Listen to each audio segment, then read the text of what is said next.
मालदा थाना क्षेत्र के मुचिया इलाके में महादेवपुर में बीजेपी बूथ अध्यक्ष के घर पर हमला और मारपीट की घटना से सनसनी फैल गई है। आरोप है कि कांग्रेस समर्थित असामाजिक तत्वों ने 15 लाख रुपए की कटमनी न देने पर यह हमला किया। हमलावरों ने घर में घुसकर तोड़फोड़ की, सीसीटीवी कैमरे तोड़ दिए और साइकिल को भी नुकसान पहुंचाया। इतना ही नहीं, 76 वर्षीय एक बुजुर्ग के साथ भी मारपीट की गई। घटना के समय का सीसीटीवी फुटेज सोशल मीडिया पर वायरल हो चुका है। इस चौंकाने वाली घटना के बाद बीजेपी बूथ अध्यक्ष ने कांग्रेस समर्थित दुष्कर्मियों के खिलाफ मालदा थाने में लिखित शिकायत दर्ज कराई है।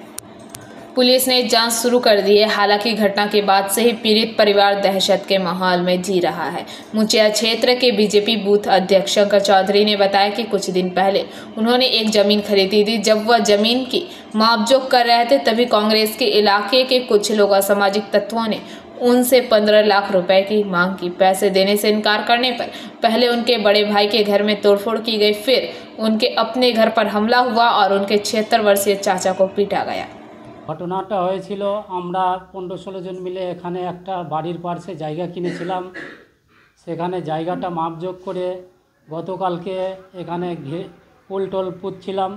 তখন কিছু গ্রামের দুষ্কৃতীরা এসে মদ্যপান করে এসে আমাদেরকে মারার জন্য হুমকি দেয়। তারপরে তখন আমি পালিয়ে চলে যাই এখান থেকে। এরপরে আমার দাদার বাড়ি পাশে, এই বাড়িতে সিসিটিভি ছিল, এগুলো ভেঙে দিয়েছে। ওয়ালে ইট পাথর ছুঁড়েছে, লাইট ফাইট সব ভেঙে ফেলে দিয়েছে। দুটো সাইকেল ছিল, সেটাও ভেঙে দিয়েছে। তারপরে এখান থেকে গিয়ে আমার বাড়িতে গিয়ে যখন হামলা করে, তখন আমি গেট ফেট বন্ধ করে ঘরের ভিতরে প্রাণ বাঁচাই। আর তখন আমার গেট ফেট সব হাঁসুয়া লাঠি দিয়ে ভেঙে দিয়েছে।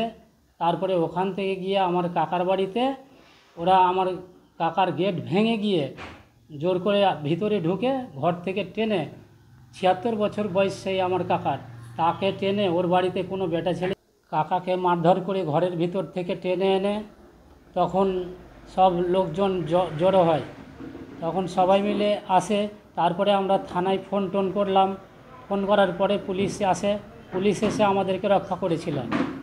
তারপরে পুলিশের উপরেও প্রথমে চড়াও হয়েছিল ওরা, কিছু দুষ্কৃতীরা। কেন মানে এরা কারা? এরা হচ্ছে কংগ্রেসের। আমি সর্বপ্রথমেই বলি যে এই বাড়িতে যদি কোনো রকম এই ভাঙচুর হয়ে থাকে, তার জন্য আমরা নিন্দা জানাচ্ছি। এটা ঠিক নয়, যারাই করুক। আরেকটা কথা, যেটা কংগ্রেসের নামে যে অভিযোগ করা হচ্ছে সেটা সর্বৈব মিথ্যে। কারণ ওইখানে যাদেরকে কংগ্রেস বলে আখ্যা দেওয়া হচ্ছে, গত নির্বাচনের ফলাফল দেখলেই বোঝা যাবে তারা সব বিজেপি, তারা সমস্ত বিজেপি। এরা তাদের সাথে কি হয়েছে জমি জমা সংক্রান্ত তাদের ব্যাপার। আমরা আবারও বলছি যে বাড়িঘর ভাঙচুর যদি করে থাকে, এটা আমরা নিন্দা জানাচ্ছি। যারাই করুক তাদের বিরুদ্ধে ব্যবস্থা নেওয়া উচিত। আর আমরা এটা জোর গলায় বলতে পারি, কংগ্রেস এই রাজনীতিতে বিশ্বাস করে না, কংগ্রেস এসব কাজের সাথে যুক্ত থাকে না। আর আমরা এখানে 10 বছর বিধায়ক ছিলাম। এই এলাকার মানুষ জানে যে আমাদের মানুষের সাথে কি সম্পর্ক, আর আমরা কি পথে চলি, কিভাবে চলি। অভিযোগ খুব সহজভাবে করা যায়।